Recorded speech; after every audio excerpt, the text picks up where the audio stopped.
Oke, kita mulai ya pelajaran kita. Saya coba share screen dulu. Mungkin Pak Erik dan teman-teman saya informasikan mungkin perolehan materinya nanti sekaligus, karena minggu kemarin kan saya baru lacak sampai di mana kemampuan belajar Alkitabnya teman-teman semua. Jadi saya baru membuat materinya, dan kiranya materi ini bisa berguna bagi teman-teman, dan harapan saya yang saya berikan ini belum diberikan oleh pengajar manapun supaya tidak terjadi pengulangan dan tidak terjadi kebingungan. Itu maksudnya. Gitu. Karena ya seperti biasa kan, satu masakan tetapi dibuat oleh dua tangan koki pasti rasanya berbeda. Betul atau tidak? Ya. Ya, walaupun sama-sama nasi goreng tetapi di tangan satu orang itu pasti berbeda dengan tangan orang yang lain. Nah, karena itu saya coba untuk membuat sesuatu yang mungkin belum pernah teman-teman peroleh. Nah, salah satunya adalah saya coba memperkenalkan satu bagian di dalam Perjanjian Baru yang mungkin saja juga ada di Perjanjian Lama, tetapi tidak mengapa. Dan mungkin bisa sudah diperoleh, bisa tidak, tapi harapan saya teman-teman belum memperolehnya. Apakah itu? Ini. Bisa baca? Bisa, Pak. Apa itu? Genre Perjanjian Baru. Ya. Kita akan belajar apa itu genre Perjanjian Baru. Ini salah satu metode belajar di dalam Perjanjian Baru untuk teman-teman bisa lebih mengerti teks-teks Perjanjian Baru. Sudah pernah dapat kira-kira ini genre, istilah genre? Belum. Belum dapat toh? Belum pernah ya? Belum ada yang mengajar? Belum, Pak. Belum. Oke. Pak Agape serta Pak Anton bagaimana? Atau Ibu apa? Atau sorry atau Pak Agape dan Anis baru kemudian Pak Anto, kira-kira sudah pernah mendengarkan belum, ini? Pak. Belum. Nah, kalau begitu saya akan mulai dengan apa itu genre, apa itu pengertian genre di dalam Perjanjian Baru. Nah, genre itu secara umum itu adalah pengkategorian, ya. Jadi sebenarnya ini cuma menang di istilah, tetapi sebenarnya dalam penerapan sehari-hari pasti teman-teman sudah pernah melakukannya. Jadi genre itu istilah sederhananya bagaimana Anda mengkategorikan naskah-naskah buku apapun, atau bukan cuma buku sebenarnya di situ, tetapi juga ini apa namanya, juga karya-karya seni yang lain itu bisa dibuatkan genrenya. Misalnya karya sinematografi. Apa itu sinematografi? Ada yang ngerti? Nggak tahu, Pak. Tapi yang Agape, Anis atau Anton ada yang tahu sinematografi? Ya, Pak. Sinematografi apa itu? Seperti ilmu untuk membuat film seperti itu, Pak. Ya, pokoknya bagaimana kita membuat film-film itu menjadi lebih baik, lebih bagus, lebih menarik, itulah yang disebut dengan sinematografi. Anda mungkin hanya kenal fotografi ya. Fotografi Anda hanya bikin foto, tetapi sinematografi atau videografi Anda membuatnya dalam bentuk video atau film. Ya. Nah, sinematografi atau bisa juga videografi, Anda boleh perhatikan bahwa masing-masing itu juga punya genre. Punya yang kita sering kali katakan alur cerita, ya, model-model begitu yang disebut dengan genre. Jadi secara umum genre itu adalah membuat kategori tertentu, ya, biasanya untuk sebuah karya seni atau kebiasaan tutur tertentu, kebiasaan berbahasa tertentu, ya. Saya beberapa waktu yang lalu tetapi belum sampai tuntas meneruskan. Saya lagi mencoba untuk membuat genre bagi bahasa roh. Karena bahasa roh itu kan ada bunyi-bunyi tertentu, ada bentuk-bentuk tertentu yang menarik untuk diselidiki. Tapi ya karena tidak ada kepentingan yang begitu urgen, jadi saya belum menyelesaikan sampai terakhir bagaimana menyelidiki genre daripada bahasa roh itu. Karena menarik, karena ada pola-pola tertentu. Coba kalau teman-teman yang dari latar belakang karismatik pasti tahu. Bahasa roh itu ada pola-pola tertentu, ada bentuk-bentuk tertentu yang sebenarnya kalau kita mau intens menyelidiki, itu pasti akan ketemu genrenya bagaimana. Walaupun mungkin ini kelihatannya tidak rohani. Oke, tapi itulah apa namanya daya kritis saya sebagai seorang pembelajar teologi ya. Nah, sekali lagi saya ulang. Genre itu sebenarnya adalah bagaimana kita membuat kategorisasi tertentu ya, biasanya untuk sebuah karya seni atau kebiasaan tutur tertentu menurut kriteria yang sesuai untuk bentuk tersebut. Jadi kriterianya kita sendiri yang buat. Kita sendiri yang buat kalau memang belum ada. Tetapi ada beberapa genre-genre tertentu yang memang sudah ada aturan bakunya. Ambil contoh. Tentunya puisi sudah punya genre tertentu. Dan itu sudah sah. Dalam artian sudah berlaku universal. Yang namanya puisi seperti ini bentuknya. Ada AB, ada AA, BB, dan seterusnya. Mungkin teman-teman yang belajar sastra akan bisa lebih lihai dalam menerangkan untuk kita di kelas ini. Kalau saya sih sastra bukan bodoh-bodoh amat, tapi pas-pasan amat. Tidak lebih-lebih juga. Cuma pas-pasan aja lah. Udah cukup ya. Udah cukup pas-pasan. Menurut kriteria yang sesuai untuk bentuk tersebut. Jadi kalau memang genrenya itu belum ada yang buat kriterianya, Anda yang buat menjadi sebuah kriteria tertentu. Tapi kalau sudah ada, Anda tinggal mengenakan aturan-aturan yang sudah ada. Apa cocok ini dikaitkan dengan genre atau tidak. Nah, seperti itulah yang dimaksud dengan genre. Sehingga kita boleh lihat genre yang jelas akan mencegah saya ulang, genre yang jelas akan mencegah terjadinya salah ataupun multi tafsir.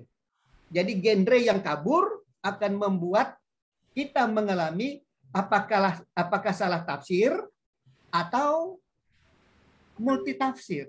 Artinya bisa dipakai untuk beberapa genre-genre tertentu. Nah, itu dia.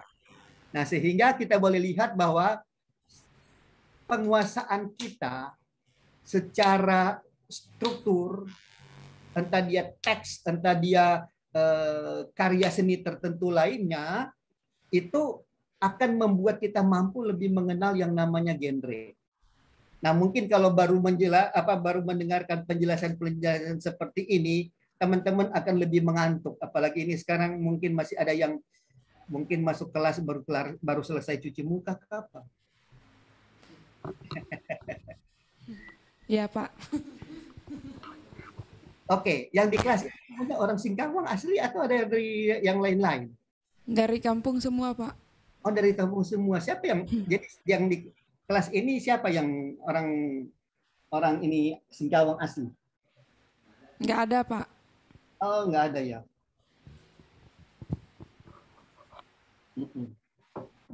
Oke. Nah, soalnya walaupun hanya melalui Zoom juga, saya 2 hari yang lalu berkenalan dengan wali kota Singkawang. Karena saya mengikuti dan saya masuk dalam pengurus Indonesia Marketing Association, khususnya yang ada di Sulawesi Utara. Dan waktu kemarin, ini hari apa sih? Kok saya lupa nih? Senin, ya? Pak. Senin. Hari Sabtu kemarin saya mengikuti rapat pengurus pusat daripada Indonesia Marketing Association, di mana saya juga ikut dilantik. Jadi kalau Indonesia Marketing Association itu untuk Sulawesi Utara, saya salah satu dari 4 wakil ketua yang ada. Nah, ini sebuah organisasi sukarela, lebih tepatnya seperti itu, untuk mendukung dunia marketing. Ya, walaupun saya pendeta, tetapi saya juga ada di marketplace. Ya, nah saya tantang teman-teman semua, saya tantang juga yang ada di Zoom, baik Pak Erik, baik Pak Anton, Pak Bapak dan Ibu Agape dan Anis, itu kita bisa menunjukkan terang kita bukan hanya di gereja kita, tetapi juga di dunia kerja, di dunia kerja. Nah, saya masuk dalam dunia marketing lewat Indonesia Marketing Association. Oke. Nah, jadi saya sudah berkenalan dengan Wali Kota Singkawang walaupun hanya melalui Zoom. Itu. Malah beliau mengundang kami untuk bisa hadir ke Singkawang kalau pandemi sudah lewat. Tapi kapan ya pandemi akan berakhir? Oke, kita lanjutkan ya dengan informasi itu, cuma sekilas informasi saja tadi.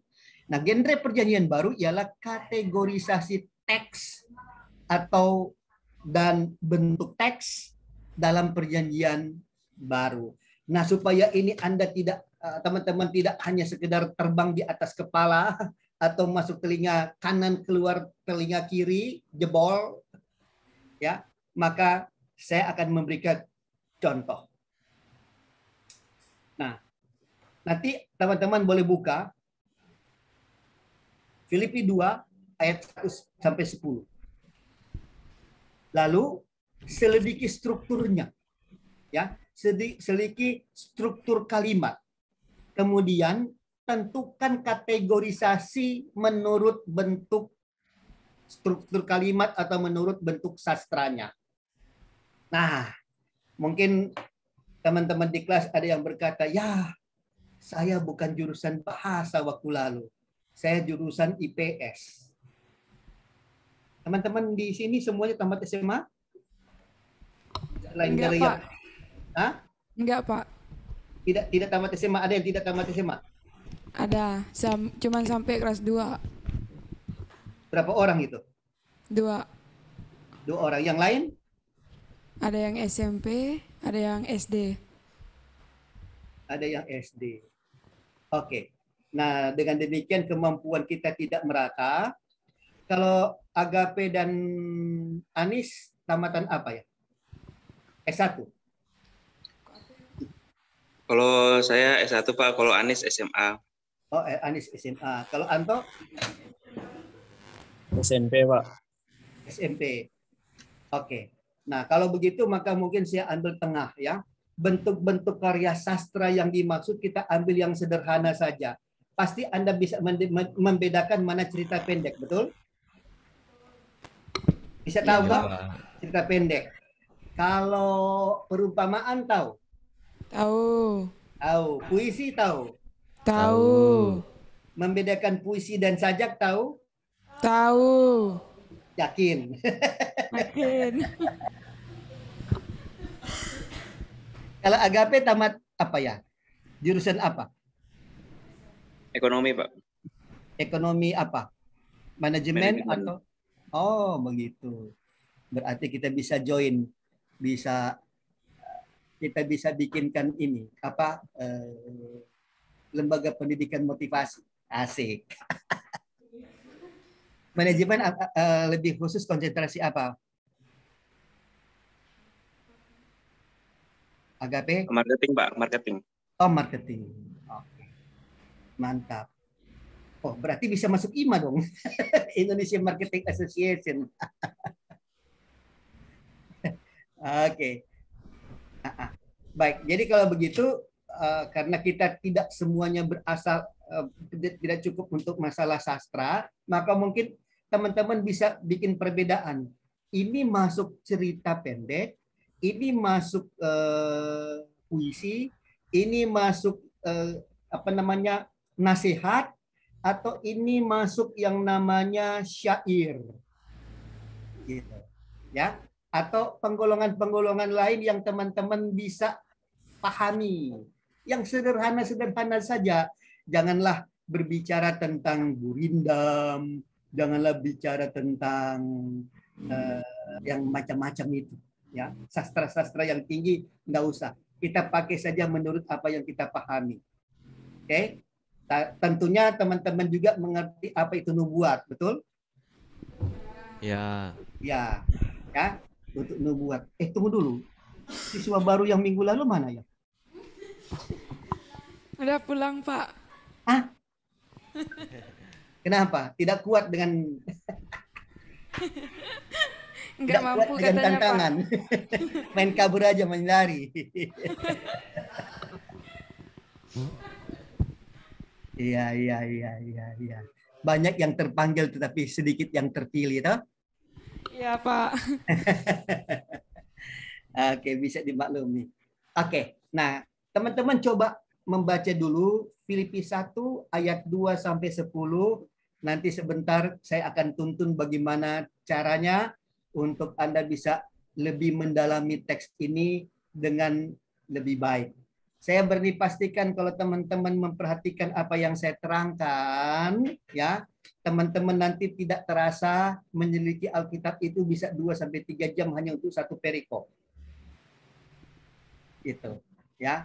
10 ayat ini bisa jadi Anda tanpa sadar, sudah habis makan siang, sudah harus makan siang sekarang karena Anda mulai dari pagi. Tanpa terasa sudah seperti itu. Tapi jangan sebelum Anda baca, sebelum dapat mata pelajaran ini dari saya, mungkin baca satu ayat saja sudah menguap 4 kali. Sudah begini maksudnya.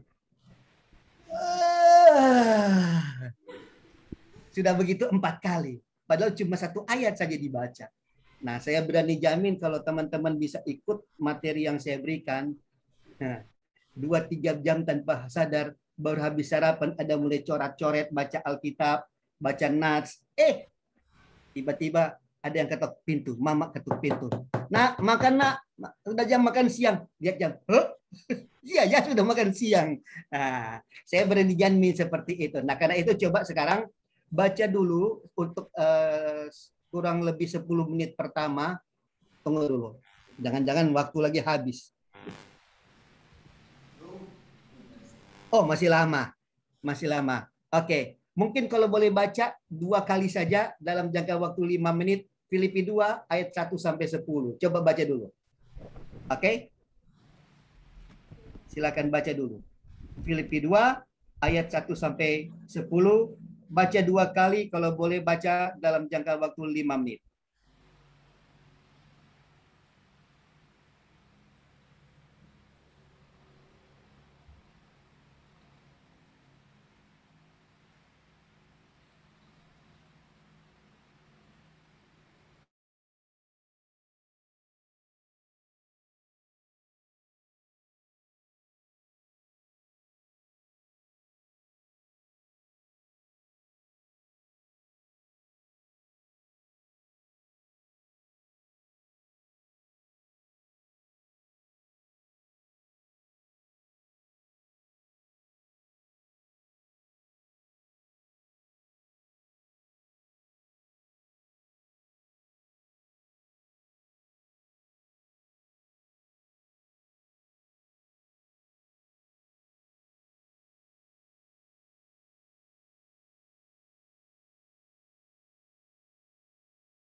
Oke, teman-teman.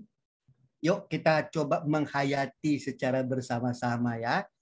Saya minta kalau kita belajar Alkitab itu, maaf, jangan seperti kita baca koran. Kalau kita baca koran, cuma pilih-pilih mana yang kita mau, yang tidak mau lewat. Yang tidak mau lewat. Kalau yang mau kita tongkrongin baca begini. Itu keliru. Anda tidak bisa menyelami kedalaman firman kalau gaya baca Alkitab Anda seperti tadi. Nah, mari kita coba baca. Dari kalimat pertama ayat pembacaan kita Filipi 2 ayat 1 sampai 10, tentunya ayat 1, maka ayat 1 saja sudah membuat kita penasaran. Apa istilah ayat 1? Jadi, karena dalam Kristus ada apa? 1. Penghiburan kasih. Oi, yang pertama. Nasihat. Ada nasihat.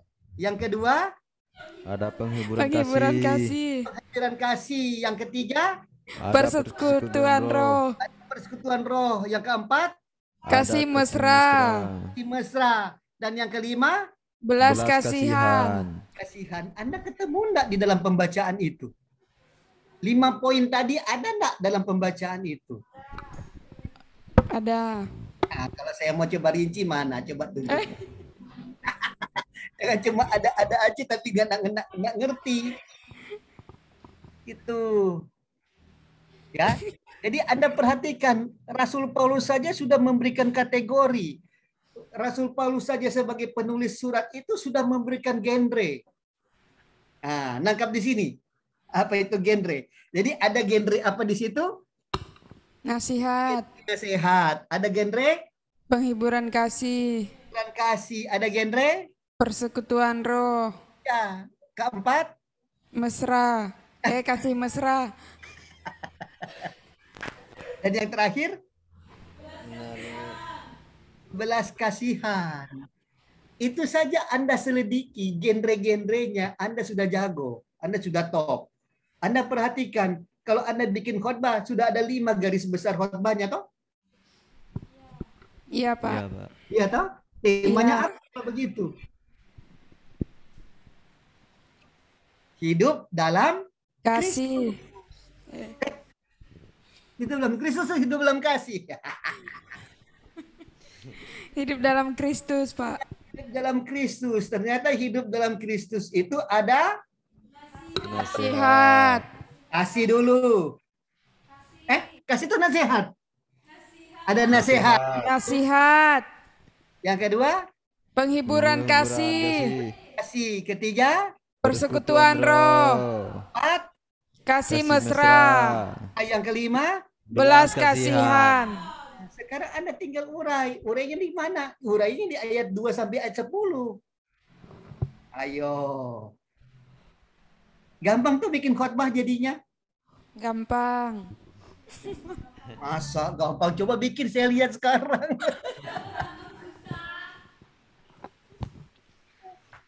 Iya toh. Nah sekarang coba Anda bikin menurut genre yang sudah dibuat oleh Rasul Paulus. Mantap. Ayo. Anda temukan genrenya. Pak Anton, Agape, dan apa? Siapa lagi? Anis. Anis.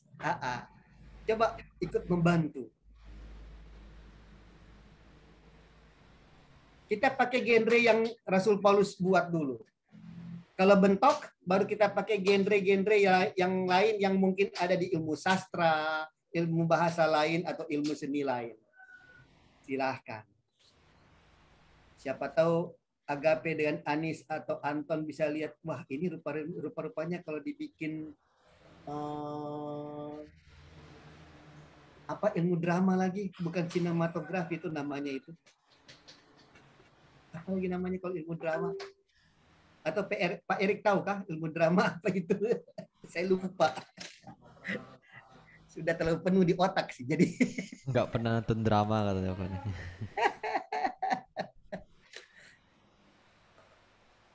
Ilmu teater. Ilmu teater. Kok saya baru ingat ya.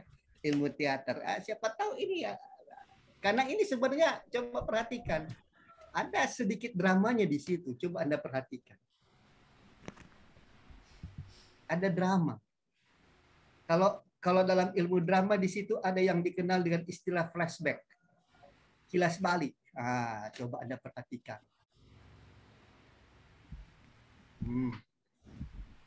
Lihat kalau Anda baca satu ayat saja, Anda satu perikop saja Anda bisa baca lebih dari 3 kali. Padahal dulu disuruh baca kembali. Apa sih ini dosen maunya? Baca lagi, sekali lagi. Apa sih maunya dosen ini? Sekarang Anda tahu, Anda ngerti. Oh iya, untuk mengetahui genre aja enggak cukup hanya 1 kali baca. Harus baca berulang-ulang teks yang diselidiki. Silahkan. Ayo. Pak Erik, saya mungkin lebih baik saya sedikit memberikan teori daripada banyak teori tapi prakteknya 0 ya Pak. Iya Pak.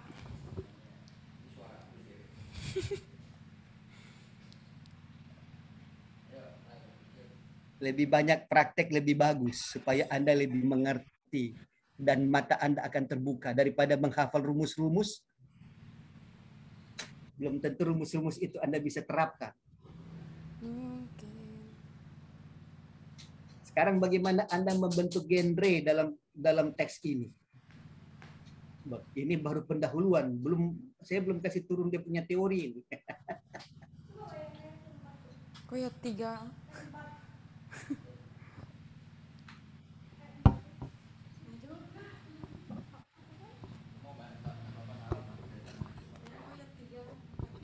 Ayat itu Pak, yang keempat.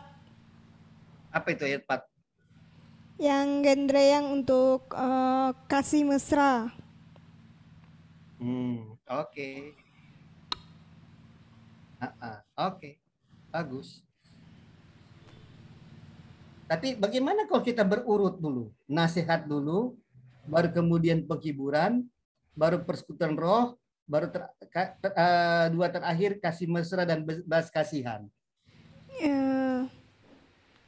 Kalau untuk nasihat yaitu di ayat yang kedua. Ayat 2 saja atau?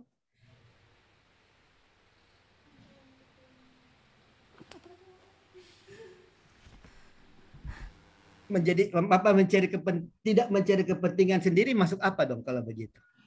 Di kasih mesra. Kasih mesra. Iya kan Kak?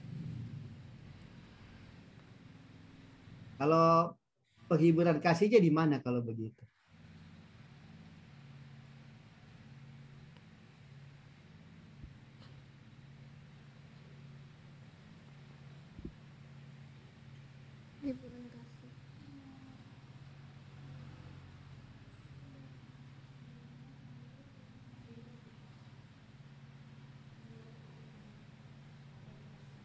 Jadi genre-genrenya itu Rasul Paulus sudah ungkapkan dalam ayat yang kedua. Tapi bagaimana Anda bisa menjelaskan kepada jemaat kalau Anda berkhotbah dari ayat ini? Maka Anda harus tahu genre-genre itu batas-batasnya sampai di mana. Sehingga waktu Anda mengkhotbahkan atau mengajarkan kepada jemaat, batas-batas itu jelas. Gitu. Dari batas-batas itu Anda akan kategorikan kalau begitu nasihat Paulus kepada jemaat yang ada di Filipi apa? Lalu kemudian bagaimana jemaat Filipi itu bisa mewujudkan penghiburan kasih itu kayak bagaimana? Kalau mereka mewujudkan persekutuan roh itu kayak bagaimana? Kalau mereka mau bikin kasih mesra dan belas kasihan itu yang bagaimana? Gitu. Tapi jangan kutip dari Kejadian sampai Wahyu, jangan. Hanya kutip Filipi pasal 2. Gitu. Karena kalau mengutip misalnya kitab Keluaran, urayanya pasti berbeda. Walaupun temanya tetap sama, urayanya pasti berbeda. Gitu. Nah, karena itu coba Anda bikinkan kategorisasi atau Anda bikinkan penggolongan. Coba bikinkan penggolongan. ayat ini masuk ke poin 1 kasih. Ayat ini masuk ke poin 3. Ya, ayat ini masuk ke poin 2. Nah, seperti itu. Ini kalau Anda ngerti genre, Anda dengan mudah akan membuat garis besar khotbah berdasarkan ayat. Kalau Anda sudah buatkan garis besar khotbah berdasarkan ayat bacaan, Anda tinggal gampang. Pertama, cari arti-arti kata menurut kamus. Yang kedua, Anda tinggal carikan ilustrasi-ilustrasi. Sudah, 2 hal itu Anda lakukan, jadi khotbah. Selesai. Anda boleh berkhotbah perjanjian baru sebagaimana perjanjian baru itu maksudkan.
Yang genre penghiburan yang poin yang kedua itu Pak, terdapat di dalam Filipi 1 ayat yang ke-28 Pak.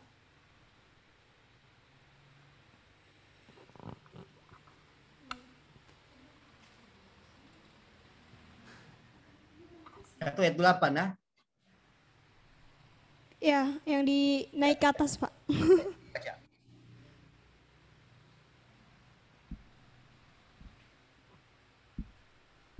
Coba baca. Ayat 28. Ayat yang ke-28, dengan tiada digentarkan sedikit pun oleh lawanmu, bagi mereka semuanya itu adalah tanda kebinasaan. Tetapi bagi kamu tanda keselamatan, dan itu datangnya dari Allah. Itu tentang penghiburan kasih. Ya. Ya, begitu. Itu maksud kamu? Iya Pak. Oke. Boleh, boleh. Boleh. Yang lain? Pak, kalau Silakan. menurut saya belas kasihan itu di dalam ayat yang ke-8. Belas kasihan. Oke, ayat Dan 8. dalam keadaan sebagai manusia, ia telah merendahkan dirinya dan taat sampai mati, bahkan sampai ayat yang Oke, boleh. Betul. Tapi harus digarisbawahi. Ayat 8 siapa yang membuatnya? Ayat 8 itu siapa yang membuat? Siapa pelakunya? orang ini ya. Ayat 8. Tuhan Yesus. Tuhan Yesus, Pak. Tidak apa-apa, kamu tinggal memberikan penjelasan bahwa untuk masalah apa tadi? Belas kasihan itu Iya. tapi kita manusia perlu mencontohi Tuhan Yesus. Ya, Iya, toh penjelasannya seperti itu. Jadi ayat 8 bukan manusia yang buat tapi Tuhan Yesus. Nah, cuma Iya. kita manusia diminta untuk meneladaninya, diminta untuk mencontohinya. Seperti itu. Boleh, boleh. Nah, ada lagi observasi lain.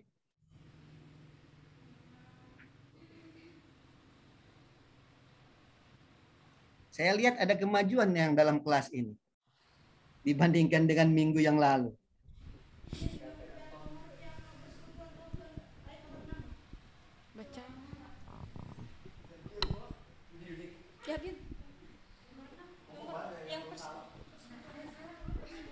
Kalau menurut saya Pak, persekutuan roh itu terdapat dalam ayat yang ke-7, 6 sampai yang ke-7. Melainkan telah mengosongkan dirinya sendiri dan mengambil rupa seorang hamba dan menjadi sama dengan manusia. Oke, boleh. Kesatuan roh ya. Tapi Ya. di situ Lembaga Alkitab Indonesia memberikan roh itu dengan huruf besar kan? R-nya. Iya, Pak. Jadi perlu ada pendalaman selanjutnya bagaimana ayat 6 dan 7 itu ditafsir ke arah kesatuan roh dalam arti R besar. Dan apa yang dilakukan, apa yang dapat dicontohi oleh manusia dari ayat itu. Tapi tidak apa-apa, itu observasi yang menarik. Silahkan, yang lain? Yang dari luar kelas? Ada memberikan observasi lain? Atau ada mungkin akan membuat genre yang tersendiri, silahkan. Pak Anton atau Agape dan Anis, silahkan. Belum dapat, Pak. Belum. Masih sementara dipikir-pikir dan diolah ya.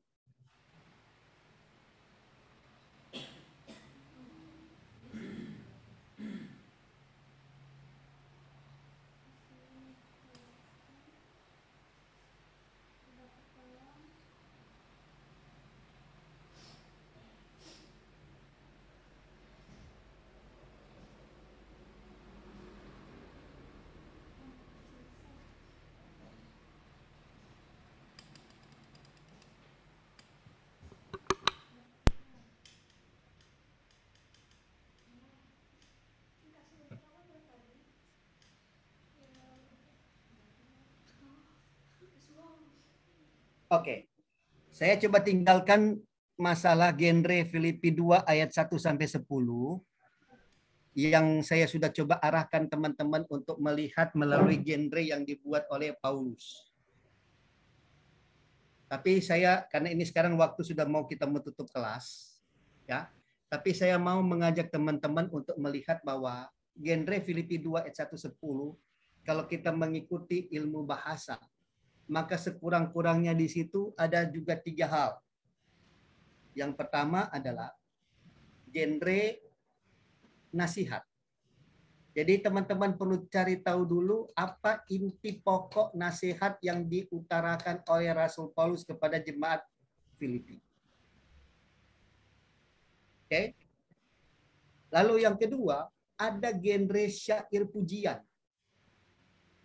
Syair pujian ini penting untuk apa? Untuk mendukung tema pengajaran yang sedang dibahas oleh Rasul Paulus. Dan terakhir genre penutup, yaitu bagaimana teks ini dapat diaplikasikan kepada jemaat. Jadi ada 3. Genre nasihat, genre syair pujian, genre penutup. Itu.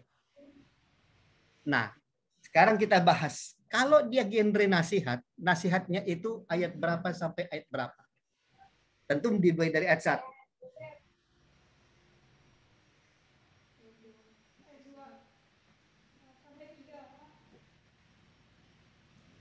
Dua sampai 3, Pak. 2-3. Kalau saya 2-4. genre daripada nasihat Paulus itu justru inti nasihat daripada Rasul Paulus itu justru ada ayat 5. Hendaklah kamu dalam hidupmu bersama menaruh apa? pikiran dan perasaan yang terdapat dalam Kristus. yang terdapat juga dalam, Kristus Yesus. dan ini mendukung ayat 1. Jadi karena dalam Kristus ada nasihat, ada penghiburan kasih, ada persekutuan roh, ada kasih mesra dan belas kasihan. Nah, ini kalau dalam bahasa coba Pak Agape ya, yang ekonomi, sarjana ekonomi siapa namanya? Pak Agape. Ya, ya Pak Agape ya. Coba perhatikan. Ini kalau dalam pembuatan skripsi, ini yang disebut dengan tesis. Lalu kemudian ayat yang kelima itulah antitesisnya. Hendaklah kamu dalam hidupmu bersama menaruh pikiran dan perasaan yang terdapat juga dalam Kristus Yesus. Jadi kalau Anda membuat judul khotbah dari Filipi 2 ayat 1 sampai 10 itu adalah hidup dalam Kristus. Atau hidup dengan menaruh pikiran dan perasaan Kristus. Gitu. Ya, itu nasihatnya. Lalu sambungannya di dalam ayat yang ke-6, yang walaupun dalam rupa Allah, inilah yang disebut dengan syair pujian.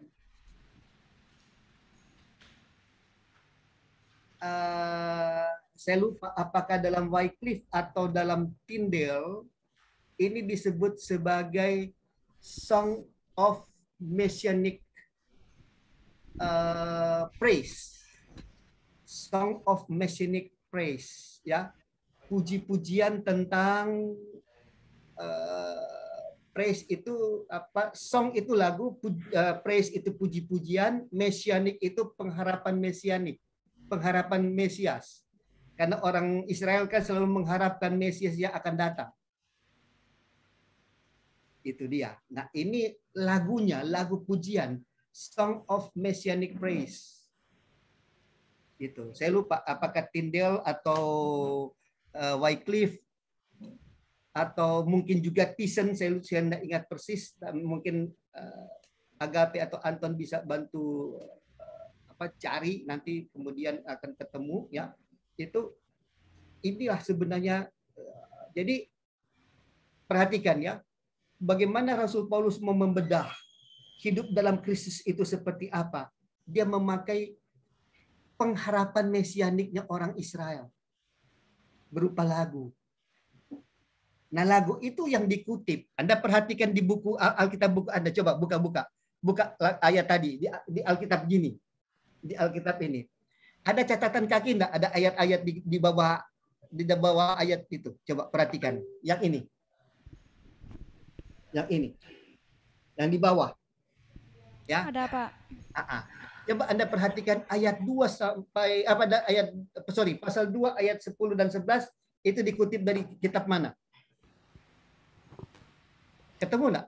Kitab Roma. Salah. Ada pasal 2 ayat 10 11 itu ambil dari mana? Yesaya. Yesaya pasal 45. Ayat 23. Satu orang buka dan baca. Yesaya pasal 45 ayat 23. Baca yuk. Coba orang buka dan baca. Yesaya 45 ayat 23.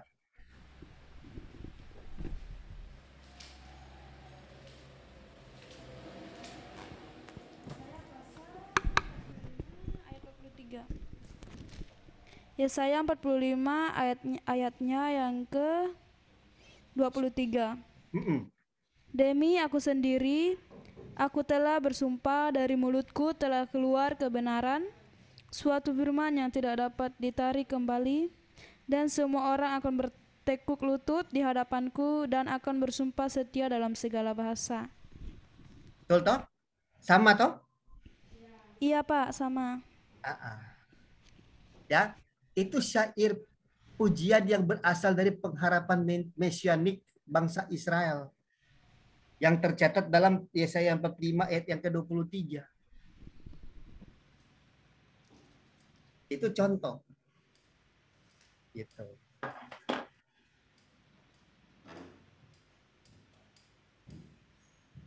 Nah, dari ini Anda bisa meresapi genre perjanjian baru itu seperti apa. Gitu, ya. Oke.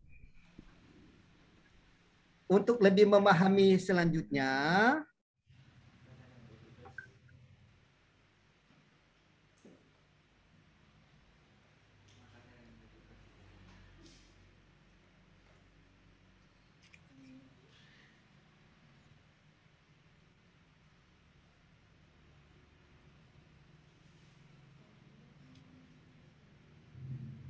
sabar dulu.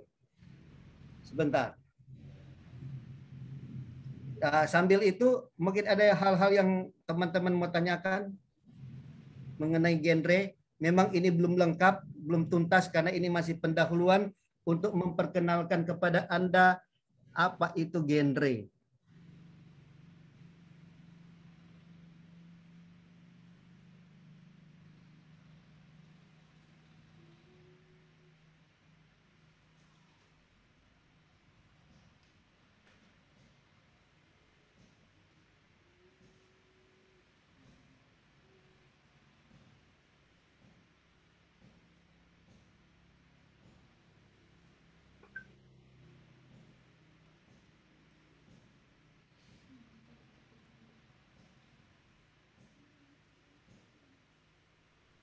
Ada yang mau bertanya?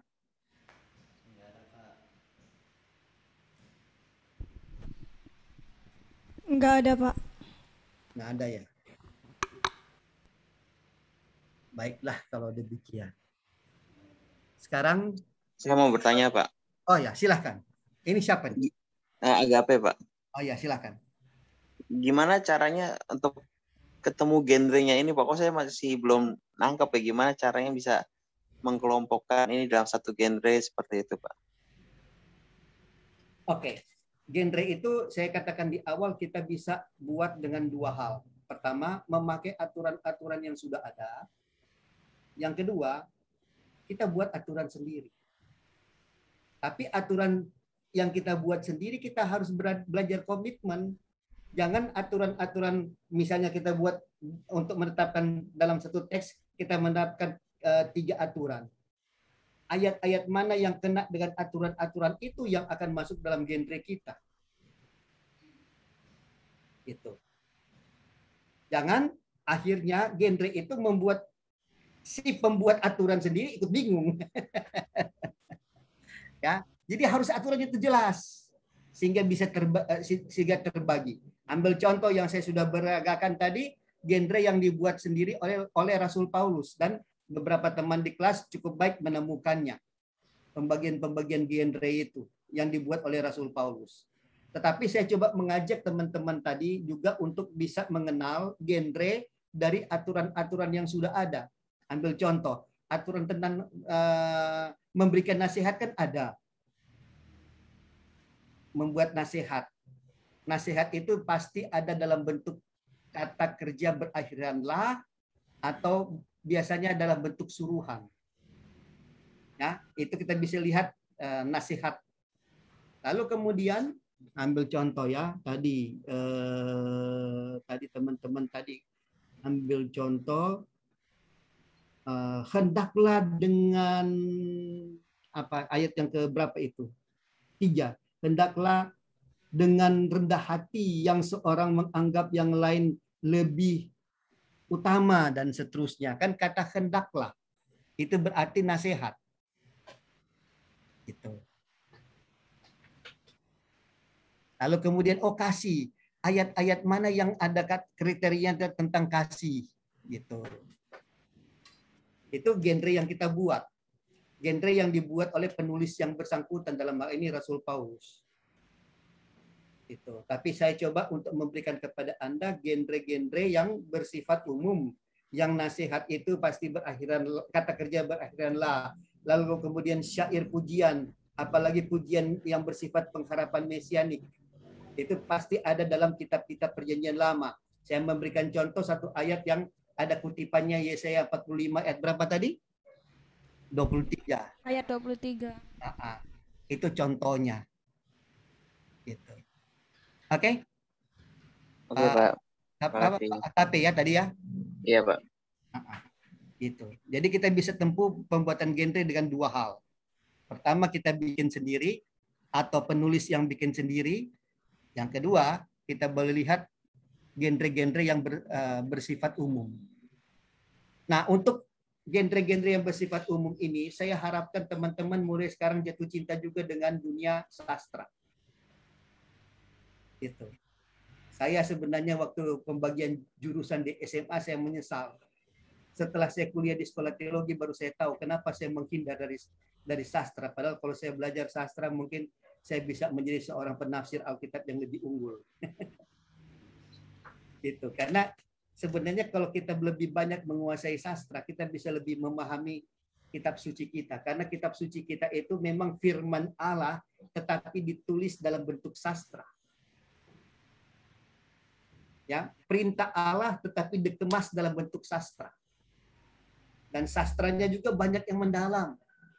Siapa bilang sastranya cuma sederhana-sederhana? Perjanjian baru saja kita mengenal di situ ada prosa, di situ ada sastra, di situ ada hikayat. Lumayan banyak. Gitu. Belum lagi ada perbandingan-perbandingan, ada analogi.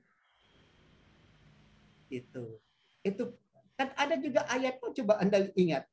Aku tidak sembarangan seperti seorang petinju yang sembarang pukul. Ada enggak? Ada. Ada kan, itu tulisannya Rasul Paulus. Atau dia katakan, aku berlari-lari mengejar panggilan surgawi. Berlari-lari. Itu pakai bentuk sastra. Gitu. Jadi siapa bilang Alkitab kita ini hanya berisi perintah Tuhan yang kemudian dicekoki dalam kehidupan manusia? Tidak. Firman Tuhan, iya firman Tuhan, tapi dikemas, disiapkan kepada kita juga dalam bentuk-bentuk sastra yang di dalamnya kita manusia dapat mengikuti keindahannya. Perjanjian lama lebih kaya lagi daripada perjanjian baru. Aku melayangkan mataku ke gunung-gunung. Dari manakah akan datang pertolonganku? Pertolonganku adalah dari Tuhan. Ya. Coba Anda bayangkan Daud itu membaca puisi di situ. Membaca syair. Cuma kita saja yang pembaca masa kini anggap itu biasa, cuma catatan biasa. Padahal itu ditulis dalam bahasa sastra yang tinggi. Maklumlah, Daud itu adalah seorang penyair. Itu. Yesus juga tidak mau kalah. Dia seperti seorang sarjana ekonomi. Tidak ada orang yang mau melakukan sesuatu tanpa membuat sebuah perencanaan. Nah, bagaimana Agape? Iya, betul tidak? Iya, Pak.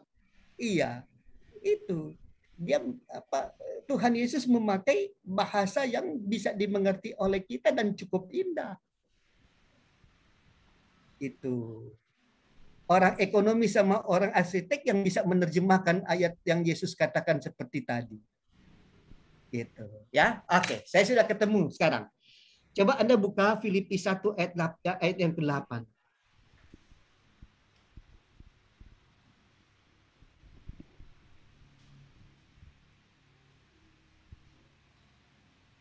Secara khusus Anda baca, secara lebih luas lagi Anda baca Filipi 1 ayat 3 sampai dengan ayat yang ke-11. Dan coba Anda buat genrenya. Minggu depan kita akan bahas. Coba Anda buat genrenya. Nah, mulai garuk kepala, susah ini kayak gini.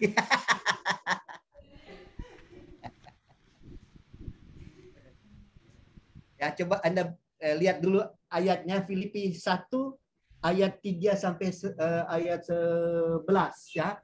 Lalu kemudian Anda coba buat genrenya. Minggu depan kita coba bahas bersama-sama.